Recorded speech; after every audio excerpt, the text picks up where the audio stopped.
México es de todo el continente americano el país donde más se asesina a periodistas. Es el país más peligroso de América para practicar el periodismo. Y de acuerdo con las Naciones Unidas, con los investigadores que han venido aquí y que nos ven desde lejos, es el tercer país más peligroso del planeta, después de Afganistán y de Siria, que están en guerra para ejercer el periodismo. ¿Por qué se asesina a periodistas en México? ¿Por qué se agrede a quienes informan?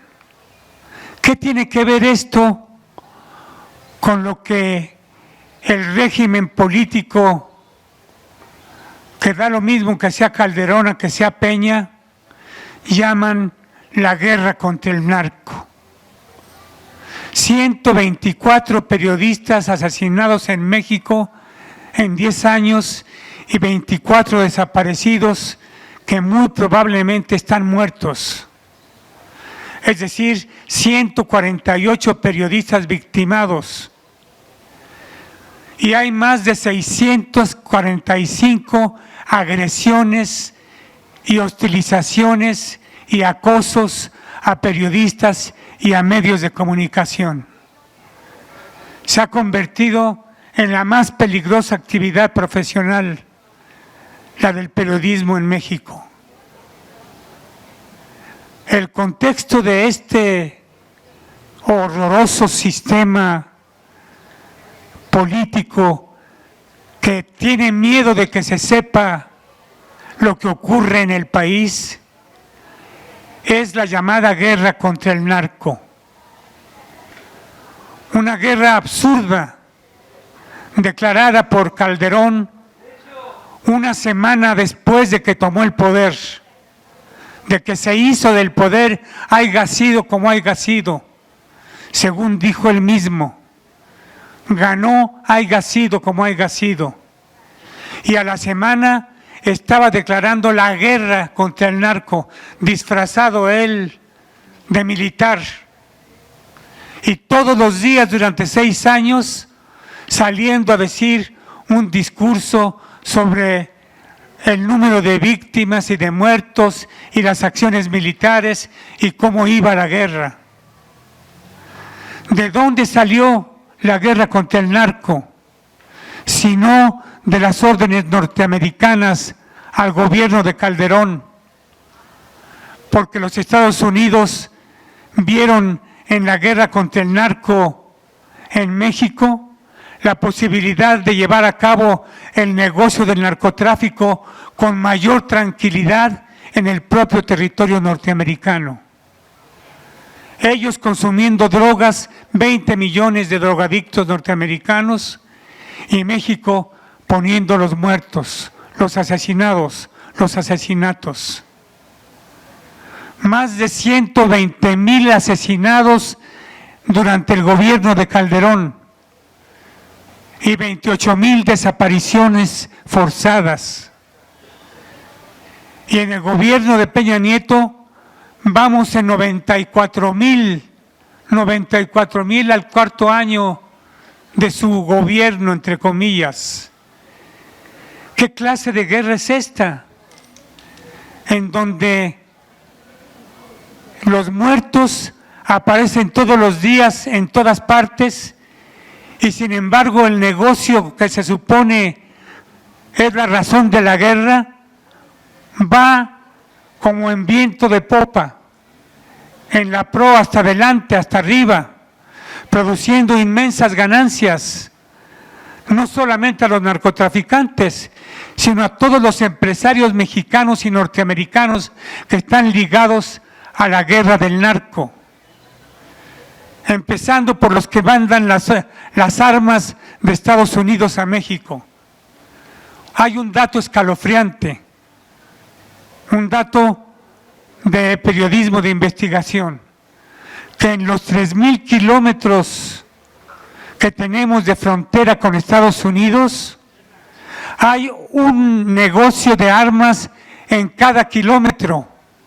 Es decir, hay 3,000 tiendas de armas que pasan armamento a México desde hace más de 10 años, como quien vende pepitas en la calle, sin ningún problema. El narcotráfico en México tiene bandas de lo mejor armadas en el mundo y son cientos de miles de personas armadas para hacer la guerra del narcotráfico en nuestro país. Y sin embargo, el negocio del narco ha ido para arriba. Se consume en México la droga que no se consumía antes de que de Calderón declarara la guerra. Los niños están consumiendo droga, los niños de 10 y 11 y 12 años. Y el consumo de la droga se ha generalizado. Además de que, por supuesto, el tráfico de las drogas hacia Estados Unidos tiene 1000 conductos. El mar, la tierra, la frontera, los túneles en la frontera, el control de las plazas de venta en cada estado de la República. ¿Ante qué estamos? ¿A quién combaten realmente los militares mexicanos? ¿A quién combaten? Si son estos los enemigos cada día más fuertes y más poderosos, aunque agarren a las cabezas, cada cabeza que agarran hace que su pandilla se multiplique y se empiecen a pelear entre ellos mismos el control de las plazas para el tráfico de drogas y para el consumo de drogas. Pero el Estado mexicano, el gobierno de México, no quiere realmente informar de todo esto a fondo, que la guerra ha multiplicado el negocio, lo ha fortalecido, lo ha llevado a ganar mucho más dinero del que obtenían antes de la guerra. Y en ese contexto se asesina a periodistas, porque no quieren que se sepa. Es la manera de silenciar a la sociedad. Asesinar periodistas es silenciar a la sociedad. Asesinar periodistas tiene que ver con el deseo del gobierno, y diré por qué el gobierno, de que no se sepa lo que ocurre realmente con este problema de la violencia. De los 124 periodistas asesinados, no hay ni uno solo de los criminales que haya sido metido a la cárcel y que esté sufriendo un proceso penal. Es decir, no se investiga. Y de acuerdo con lo que han investigado organismos internacionales que trabajan en México, en el 82% de los asesinatos de periodistas han tenido que ver funcionarios de gobierno de los 3 niveles, el municipal, el estatal o el federal, que no solamente participan en esos crímenes, sino que a la hora de investigarlos no los investigan. No se investigan los asesinatos de periodistas en México, no se investigan. Es decir, junto con la muerte de 124 periodistas y la agresión, 645 agresiones a medios y 24 desaparecidos, la verdadera madre de todo esto es la impunidad. La impunidad. Al gobierno le correspondería hacer justicia. No solamente no la hace, sino es cómplice de los crímenes. Por eso estamos ante una situación tan difícil. Hay muchos otros datos que podemos comentar con ustedes, pero no quiero que nuestros compañeros se queden sin posibilidad de decirlos. De que el verdadero periodismo es de investigación. Si no es de investigación, no es periodismo. Y eso es en la mayoría de los casos lo que ocurre. no se investiga, no solamente porque no hay transparencia de parte del gobierno, de los gobiernos, sino porque también los medios no quieren investigar. Acaba de ocurrir en la Cámara de Diputados una situación de orden político que tiene mucho que ver con la información, con la falta de transparencia. Muy grave.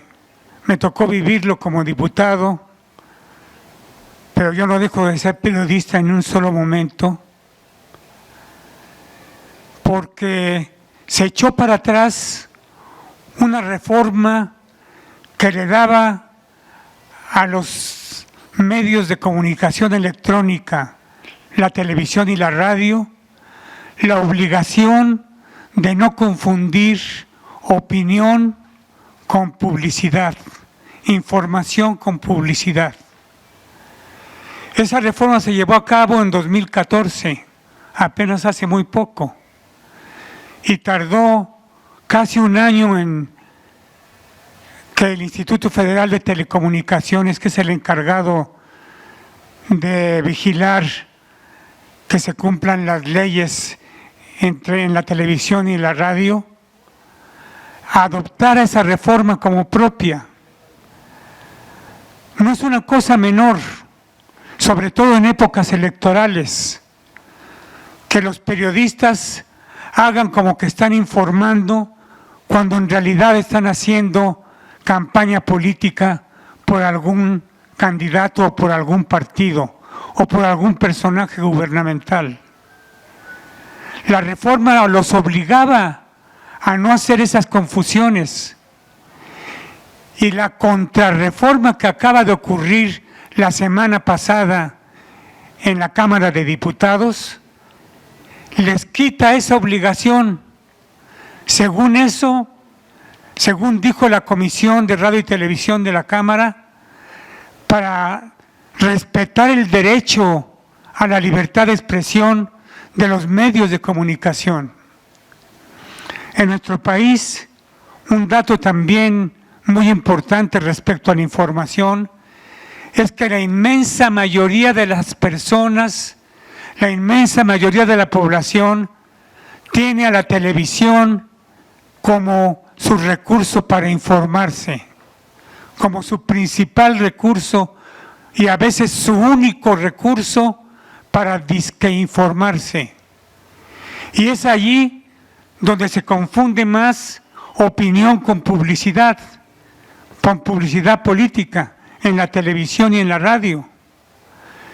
El nuestro es un país, da mucho gusto tener una Feria Internacional del Libro en Azcapotzalco, la segunda de estos años, porque es un país en que casi no se lee. Los datos son espeluznantes, casi no se lee en México. Por eso lo que hace Paco Taibo y la delegación Azcapotzalco del esfuerzo de poner una Feria Internacional del Libro como esta, tiene mucho significado con la necesidad de liberar a la gente de la mala información, de orientarla, de estimularla a que acuda a los medios directamente, en este caso los libros, para saber qué pasa en México. Pero si uno ve la televisión, yo la veo diariamente para saber por dónde va el enemigo, para saber qué quiere el poder. Veo los noticieruchos, así les llamo, sin ningún respeto. Veo los noticieruchos para saber qué quiere el poder el día de hoy. Porque los periodistas, entre comillas, de los medios de comunicación electrónica son casi todos, con excepción quizá de uno, cuando mucho, que sirven al poder, a los poderes de este país. Y por lo tanto, lo que desinforman cotidianamente es por dónde quieren los del poder que vaya la opinión de la gente. Por eso mismo lo que acaba de ocurrir en la Cámara es tan grave. La Comisión de Radio y Televisión de la Cámara de Diputados convocó a los miembros de la comisión 17 diputados, yo entre ellos, para presentar una reforma a la reforma que ya se había hecho en 2014, para regresarle a los dueños de los medios y a los periodistas de los medios electrónicos su capacidad, entre comillas, para decidir ellos qué es información y qué es política, que era una capacidad que se le había otorgado, una obligación al Instituto Federal de Telecomunicaciones, y que nos costó mucho trabajo a los periodistas que hemos peleado durante muchos años porque los medios cumplan su deber de informar, llevar a cabo en la reforma del 2014 que se distinguiera entre publicidad y opinión e información. Costó muchos años de lucha y ahora de repente, sin convocar a nadie de los que han luchado, a las organizaciones civiles que pelean por el derecho a la información, a los órganos de periodistas nacionales e internacionales que defienden ese derecho, a nadie se convocó. Nos convocaron a los 17 miembros que formamos la Comisión de Radio y Televisión para de manera apresurada llevar a cabo una reforma, entre comillas, que de inmediato, desde mi punto de vista y de cara, mirándola a los ojos a la diputada presidenta de la comisión, que se llama Lía Limón, y lo digo para que no pierdan de vista ese nombre, le dije, esto no es una reforma, esto es una contrarreforma, y que tiene graves repercusiones en el derecho de la gente a saber, el derecho a la información. Es una contrarreforma. Y como me opuse a eso, y conmigo mi compañero de la bancada de Morena, José Ángel de la Piedra, ella dijo, pues entonces vamos a esperar un poco para tomar la decisión final. Vamos a declarar en sesión permanente a esta Comisión de Radio y Televisión para reunirnos en el momento en que tengamos ya todos los votos conseguidos. 3 horas después, estando en el pleno de la Cámara, 3 horas después, llamaron a la Comisión de Radio y Televisión a que se reuniera atrasito de donde está donde se habla, el presidium de la Cámara, por donde entró Calderón, tras banderas le llaman, tras bambalinas le dicen en el teatro, y allí le dicen en la Cámara tras banderas, el lugar tras banderas, donde hay 2 mesitas para que se tomen ahí apresuradamente las decisiones que la mayoría de los diputados que están vendidos al poder toman a la hora que se les da la gana. Así lo hizo otra vez la señora Lía Limón. Convocó con 15 minutos de anticipación. Teníamos que estar 15 minutos después de su llamado tras banderas. Yo le dije, ¿cuál es la prisa? ¿Por qué tiene usted tanta prisa? ¿Qué le pasa? Hay que convocar a los medios de comunicación, hay que convocar al propio Instituto Federal de Telecomunicaciones, hay que convocar a los organismos civiles que defienden el derecho a la información. ¿Por qué la prisa de aprobar eso con esta rapidez que usted tiene como consigna? Pues la vamos a aprobar de todas maneras. Y la aprobaron con 14 votos contra 3. Estamos viviendo, a propósito del periodismo, una nueva contrarreforma que les sigue dando a la televisión y a la radio el ultrapoder que tienen para engañar con su desinformación cotidianamente a la mayor parte de la población del país. ¿Por qué matan a periodistas? Dirán ustedes entonces, si la mayoría de los medios están vendidos al poder. Porque cualquier nota, por mínima que sea, que dé a conocer algo de lo que está ocurriendo con el narcotráfico y las complicidades del poder político con él, es algo que ofende a los poderes. Que haya desaparecido un periódico el Norte, no el Norte, se llamaba Norte, donde trabajaba como colaboradora nuestra compañera Miroslava Brecht, que haya desaparecido un periódico que tenía 27 años de existencia, nos da una idea de hasta dónde llega el temor de los periodistas y de los medios a informar, aunque sea cosas que no son de investigación, sino cosas que ocurren, hechos informativos, notas informativas sobre lo que pasa en muchos estados. En Tamaulipas, por ejemplo, no hay de hecho ya periodismo. Se han autorreprimido los medios, o desaparecen, o se autorreprimen, se autocensuran. Agréguenle a todo eso el poder que ha vuelto a establecer la radio y la televisión con la reforma que aquí les platico para informar. ¿En qué estamos entonces? Nos tenemos que hacer una pregunta, la que se hacía Lenin en 1910. ¿Qué hacer? ¿Qué hacer frente a estas circunstancias? Y seguramente es la pregunta que ustedes se están haciendo. Gracias. Yo creo que lo que ha dicho Humberto de apoyar a los medios que dan ejemplo de independencia editorial y analítica como La Jornada y Proceso, es algo que debemos hacer como ciudadanos. Pero también recojo la inquietud sobre los medios digitales. Yo considero que la digitalización de la comunicación, el Internet, es el gran acontecimiento de la libertad posible en el mundo.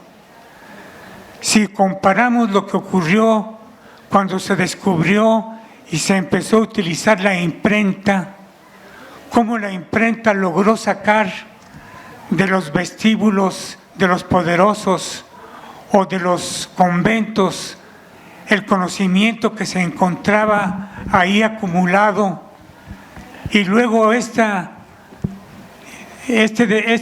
sacarlo de allí convirtió el conocimiento en algo común, en algo social. No se puede entender la Revolución Francesa y el siglo de las luces y todos los pensadores que le dieron al mundo una vuelta a favor de la sociedad sin la imprenta. La imprenta fue el gran acontecimiento comunicacional del siglo XVI. De ahí viene mucho de lo que ocurrió con la vida moderna de los países. Siento que algo muchísimo más amplio y profundo tiene que ver el Internet en nuestros días. Es cierto que está siendo ya comprado también y convertido en negocio, pero no han podido terminar con la posibilidad de que sea utilizado por cualquier ser humano en el planeta para decir y para saber, para decir y para saber. Organicémonos en torno también de los medios digitales, como lo está haciendo ya Carmen Aristegui. Organicémonos en torno a ellos y podremos sin lugar a dudas dar otra respuesta al poder de control de la mente y de la conciencia que tienen los gobiernos y el poder fáctico.